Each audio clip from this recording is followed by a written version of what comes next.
Hello again, I'm Randy Cross, and this is Unsafe Spaces. This is our third season, episode 13. We've got the usual lineup coming up for you. We're going to have a wambulance. We're going to have a feel-good story. We'll have a little social media reminders. We'll just sprinkle the whole thing in, but we're going to have a pretty good guest today, and it's got to do with football, but it's a different kind of football. Now, Phil Savage was the general manager of the Cleveland Browns.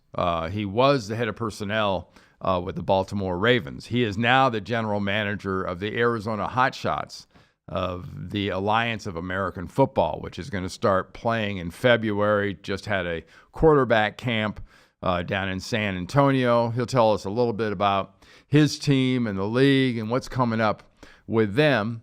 He's also a good guy to talk to a little bit about college football because he was the color analyst for Alabama for several years. So he has seen the view from inside the belly of that beast. So it'll be interesting to get his thoughts about Nick Saban and the Crimson Tide. All right. Now for a little bit of the commentary of the day. Kind of a seasonal thing. Every time it comes to this time of the year, I basically have the same kind of rant, whether it's video, radio, whatever, because it's kind of a pet peeve of mine. Everyone thinks the solution is always firing a head coach, whether it's NFL or college football. College football has done more of it of late, and we'll go through a short list here of the guys that have been relieved, whether it was Bowling Green with Mike Jenks. That actually happened a little while ago. Mike McIntyre at Colorado was rumored to happen about 2 weeks ago. Finally happened on Sunday. David Beatty at Kansas, that happened. Les Miles actually has been hired to be the next head coach of the Jayhawks. Good luck with that hire. Bobby Petrino, to no one's surprise and to the absolute enjoyment of many, lost his job. Can't find really a way personally to root for him. DJ Durkin is almost in that same category. Ran kind of a clown show there at Maryland and paid the price for it. But my point is, when we all talk about getting these guys fired, I think people should realize, and again, it's whether it's the NFL or the college football level, a coach gets fired, pretty much everybody associated with that coach gets fired. That means at least a dozen to 20 assistants. That means if he happens to have consultants and other types, they're all fired. And that means all those families are fired. That means all those homes will have to be sold. That's how many lives are affected when this happens. And that's something you don't hear about. And I get accused, it's a stupid bleeding heart. It's got nothing to do with it. They know what they're getting into. The families are the families, is my point. The families are the ones that suddenly don't have jobs, that suddenly are going to have to move again. Check out the bio of most coaches. They move on a regular basis. They keep moving vans in business, generally speaking. So I think what I'm saying is have a little heart. Because it's not just the coach you can't stand because your team didn't win. It's all the people around him and associated with that program that are out of work. And it affects literally every time it happens, a couple hundred people, at least when you count all the family and everybody else involved. Just my 2 cents. And there it is. All right, now time for our interview with Phil Savage of the Arizona Hotshots and the American Alliance. 3, 2, 1. All right, time now for our interview with Phil Savage, general manager of the Arizona Hotshots. Here we go.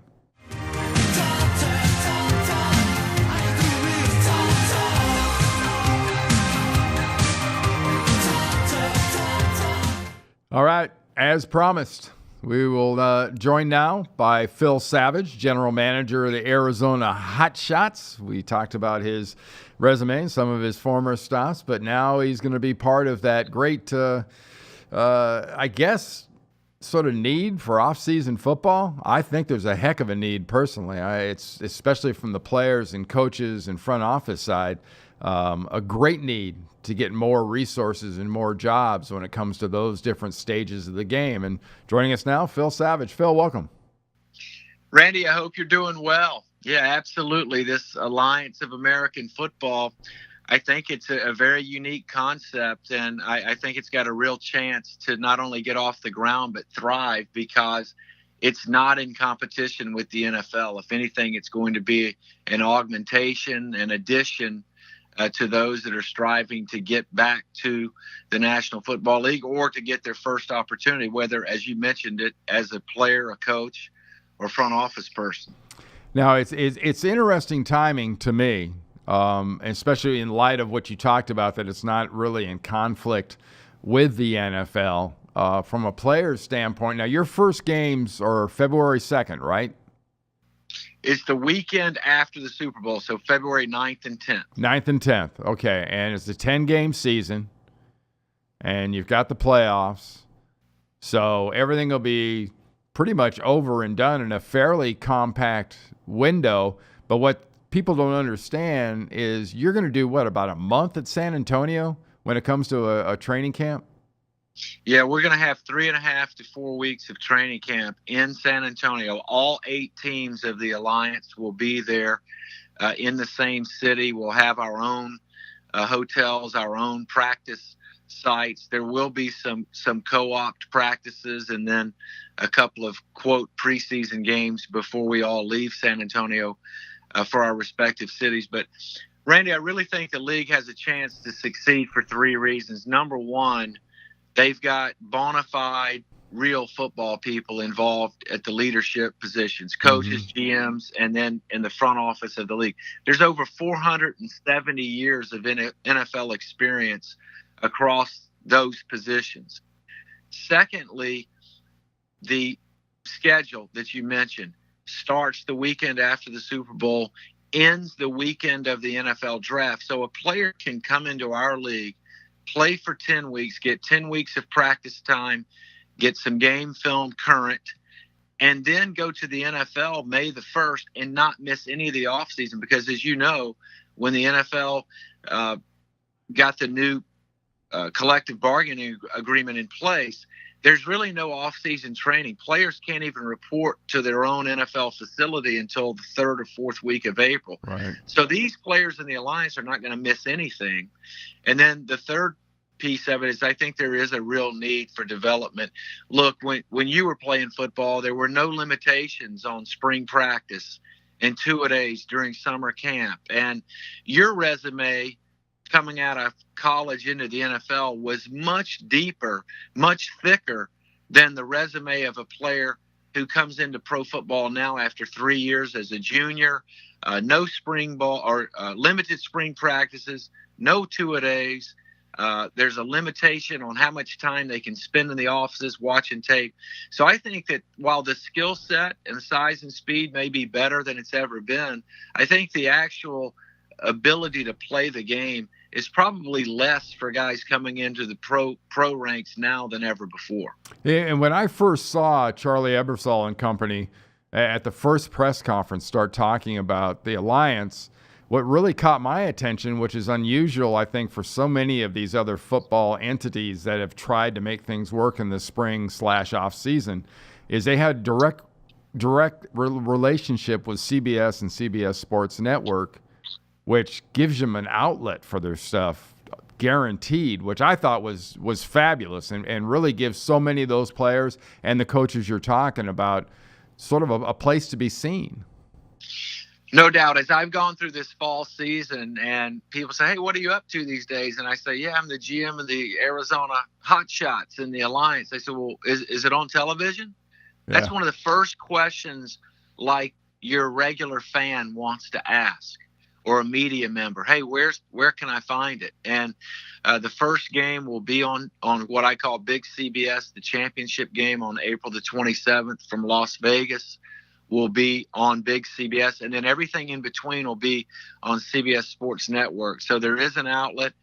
AAF.com will have all of the streaming applications and those sorts of things. So it's going to get a lot of coverage. And probably the most unique thing about it is that while hundreds of teams are playing this fall, there's only going to be 8 teams playing football in the spring in terms of games that really count. So I think it's going to elicit a lot of attention. And I will tell you this, I went to 14 NFL training camps in August as we were looking at, potential players for our league, guys that were going to fall out of the NFL and not make those final rosters.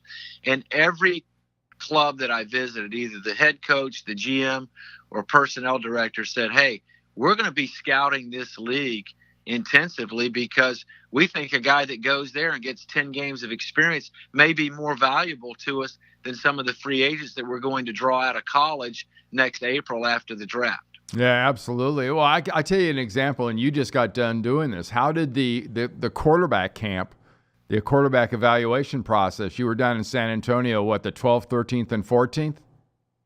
Yeah, we had really 4 days of a quarterback camp, and this was about 50 some odd QBs from, all different levels, Randy. I mean, there were guys there like Christian Hackenberg, who just got released from the Bengals like a week ago, and all the way, to guys from very small schools that never have gotten a chance to get in an NFL camp. But there's some live arms out there, and we had a chance to interview them just like you would at the Combine in Indianapolis. And then, of course, they had a throwing workout spread across 2 days. So next Tuesday night, November the 27th, again in Las Vegas, we're going to have a quarterback-specific draft for the Alliance.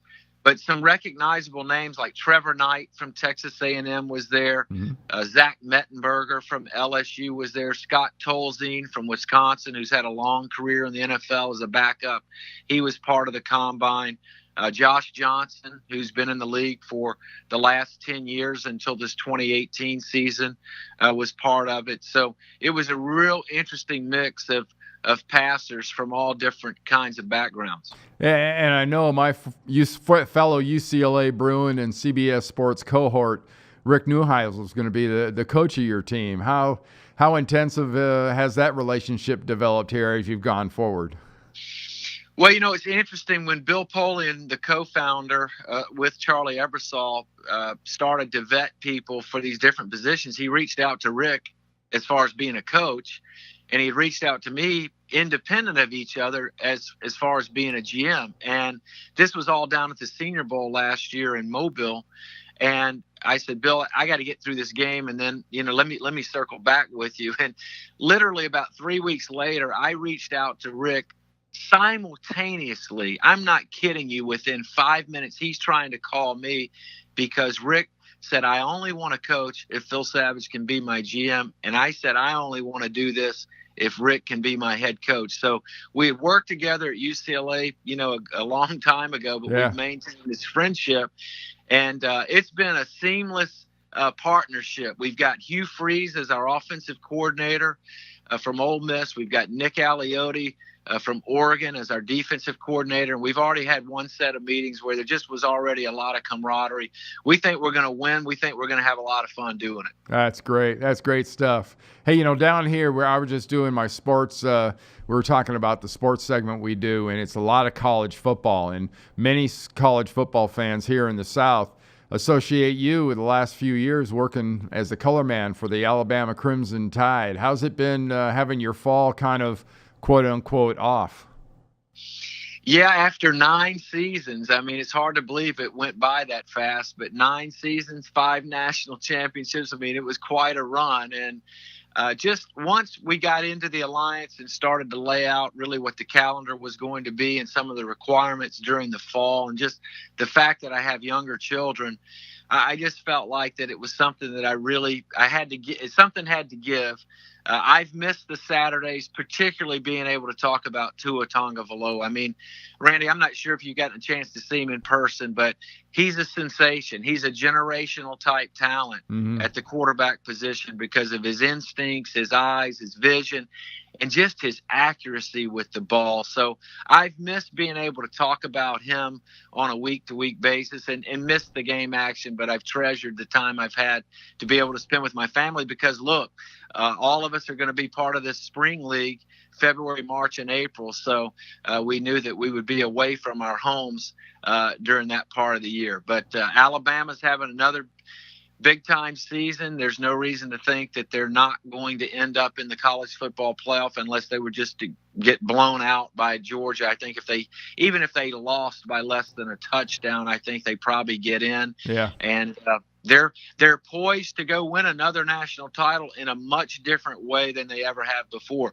It's a very, very much an offensive-driven team, unlike any of the previous 11 teams that Nick Saban has coached there in Tuscaloosa. Now, in your 9 years, and you've been around some pretty impressive, or a pretty impressive resume of football people in your career, but in your 9 years being around Nick Saban and how he sort of goes about his process and his business of football and the way he approaches it at Alabama, what would you say is the most or the largest misconception about Nick? Oh, wow. The biggest misconception about Nick Saban is probably that he doesn't have much of a sense of humor, and he actually does behind the scenes and with his staff and coach. You don't see it very often in public. But behind the scenes, he can give it out and take it some amongst the staff. So that part is not seen much by the public. Of course, I wrote a book about my experiences there, 4th and goal every day, and I just thought that phrase encapsulated what Bama football has been under Nick Saban. They have a specific goal literally for every day of the year, and the most impressive thing about him and that program is the fact that he's able to get 100 plus players and 30 or 40 staff members all on the same page, pulling in the same direction with the same goals, the same language publicly, to go and try to not focus on winning, but to play to their standard, to play these faceless and nameless opponents week in, week out. It's been really phenomenal to watch, and it'll be an era of football that's referenced for many years to come. That's great. Hey, Phil, thank you so much. Good luck. Good luck to you. Good luck to Arizona Hotshots and Rick Neuheisel and company, and enjoy that 2-year-old and that 7-year-old until things get crazy. All right, Randy, you got to come and see us Bruins there with the Arizona Hotshots this spring. There you go. Thanks a lot. Appreciate it. Good deal. All right, bye-bye.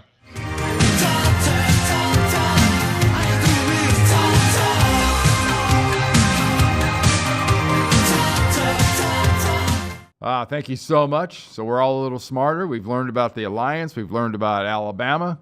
And we know how some of this stuff works. Thank you, Phil. Thank you very much. Really appreciate it. Time now for some Unsafe Spaces sports.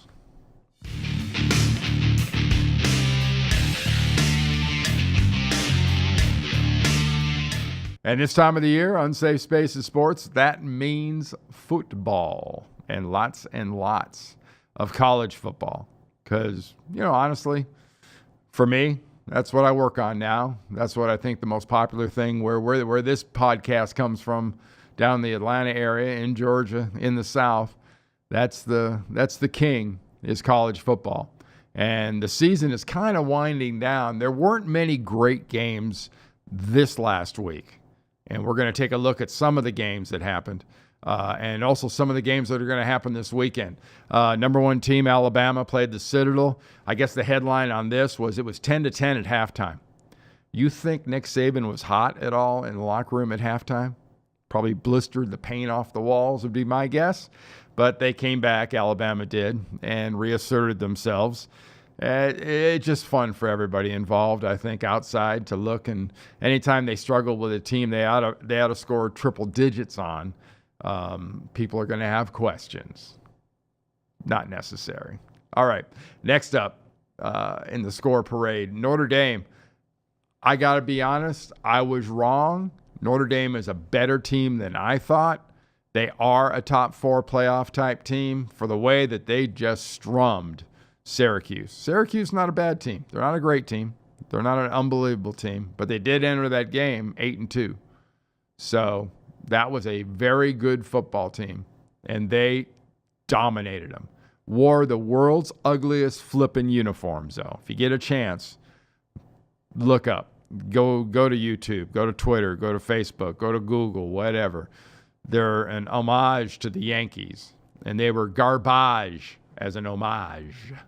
All right, next up on the score parade, and one of these, this is supposed to be a good game. UCF dominated Cincinnati. UCF is really good. UCF has absolutely no flipping chance to be in the playoff, okay? Sorry. I know the UCF fans don't like that. I know there's a lot of people around college football say, well, we got to expand it. Well, we got to expand it to include a team that's not in the Power 5, and we got to expand it to include teams that have lost 2 or 3 games. That's garbage. That's what's garbage about basketball. So many teams make that tournament. But that's just me. Next up on our list is Maryland and Ohio State. What a fabulous game. 52-51 in overtime. Maryland had to go for 2 or went for 2 and didn't get it. They rushed for a gazillion yards against Ohio State and made them look very, very average. I would expect Ohio State to get dinged for this kind of performance, and they certainly should. To Maryland's credit, they also beat Texas earlier in the year, so they're not a complete empty chair. Next up on the hit parade is Oklahoma State and West Virginia. And yes, West Virginia, if you didn't keep track of this, lost to Oklahoma State. Big 12, weekly, we always make the comment, or at least I do, this is defense optional. Just like the American Conference, the Big 12. Defense just basically doesn't exist. 45-41 is the final there. And my UCLA Bruins played a little game against USC. One that, God, I hate to admit it, but 43 years ago I played in this game. And we won 25-22. This version of the Bruins team won 34-27. Congratulations to Chip Kelly. Congratulations to all those Bruins. And fantastic stuff. So there wasn't a huge number of great games as far as matchups. Now, this coming weekend, how about this lineup? Alabama, Auburn. Sorry, Bama wins. Next up for the games that are coming up on this week, because some of these are Thursday night, Friday night, Saturday. Georgia Tech. Tech can run the snot out of the ball. Nothing new there. That's okay. So can Georgia. Georgia wins. Next up on the rivalry week lineup, Michigan and Ohio State. For those of you that may not know, this is a huge rivalry. This is like SC UCLA. This is like Auburn, Alabama. This is right there. Hasn't been in the past quite as much sizzle. It'll be a great game this year because of the Michigan defense. But I think Ohio State still pulls it out just to completely mess this Big Ten up. I mean, completely mess it up. All right. Next up after this one, it's Oklahoma and West Virginia. West Virginia just lost to Oklahoma State. Oklahoma gets West Virginia, and some semblance of order ensues for the Big 12. And the next game is UCF, who has now won 23 games in a row, is going to play USF. Not much space between Tampa and Orlando. This is a pretty good rivalry for those of you that don't know about it. Though I don't believe it's going to be particularly much of a game. Charlie Strong's USF Bulls are pretty tough, but they make so many mistakes and penalties, and you can't do that against UCF. UCF's a solid team. They're a top 10 team. They're not a playoff team. Sorry, still think that. But they're a solid team. And out on the West Coast, sort of the darling of a lot of people is Washington State with Mike Leach. And they're going to be playing Washington. This is called the Apple Cup.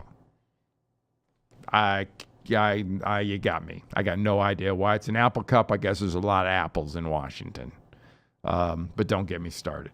I like Washington State in this game. I think they absolutely win this game. Washington's going to play a lot better. This is going to be a high-scoring game. It's going to be a tight game defensively. But Washington State definitely wins this one. And kind of the other USC rivalry that pushes the UCLA-SC rivalry up a week now is Notre Dame at USC. I was wrong, like I said earlier, about Notre Dame. I think they are a playoff team right now. This is a tough physical team. Now you've been warned, because it seems like when I sort of get on board with a team like this is a week that they usually pick to lose. All right, that'll do it for Unsafe Spaces Sports. All college football, all the time this week. Time now to go on to the Wambulance.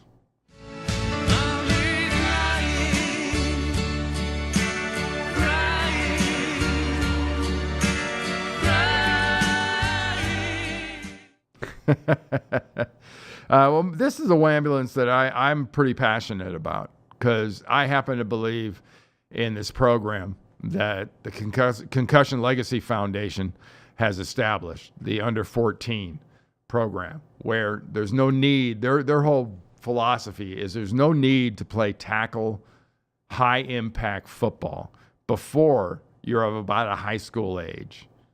Nothing under 14 years old. And people say all the time, oh, they're at such a disadvantage if you don't get started early. Garbage. Science has said repeatedly, and they keep saying repeatedly, that repeated blows to the head are not good for young brains. Do you really need to be told that? And there's people like Madden, like Harbaugh and company, that really believe that this is true. I believe this is true. Let's go and let's take a short little look at some of the people that haven't played football before high school. Look at these names: Jim Brown, Walter Payton, John Mackey, Tim Brown, Tom Brady, Jerry Rice, Larry Allen, Anthony Munoz, Dermontti Dawson, Matt Burke, Walter Jones.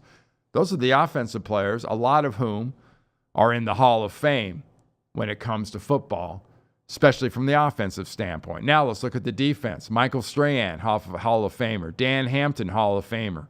Warren Sapp, Hall of Famer. Julius Peppers, probably a Hall of Famer. Harry Carson, yes. Willie Lanier, yes. Lawrence Taylor, yes.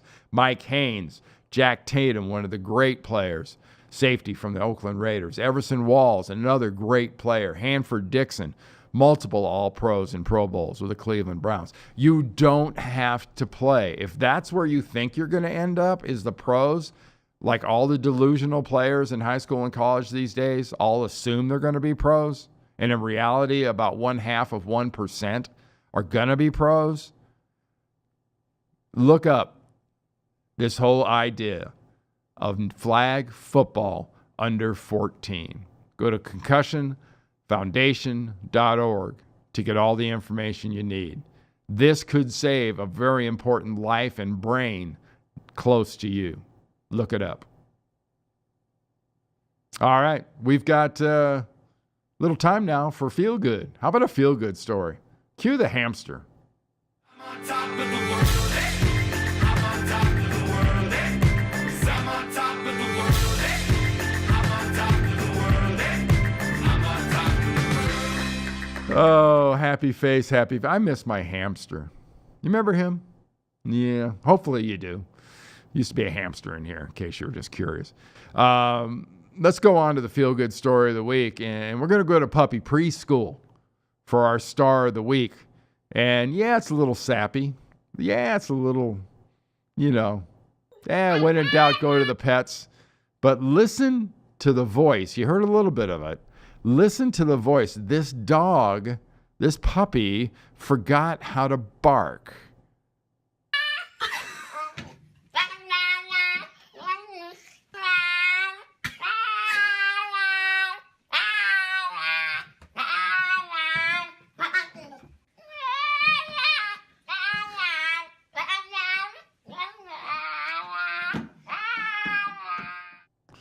Yeah, she found that adorable. She couldn't stop laughing at the dog, the puppy that forgot how to bark. I was kind of torn. I thought it was cute.